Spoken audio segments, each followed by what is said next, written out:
Dacă dorești să dăruiești și să te implici, susține campania umanitară Dăruiește o jucărie pentru o copilărie.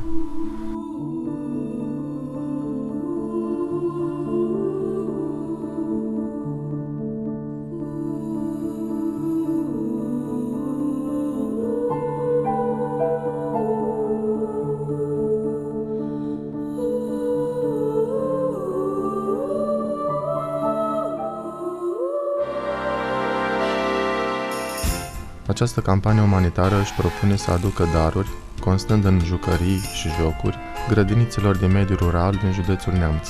Bunurile donate vor fi colectate la sediul 1 TV din Piatra Neamț.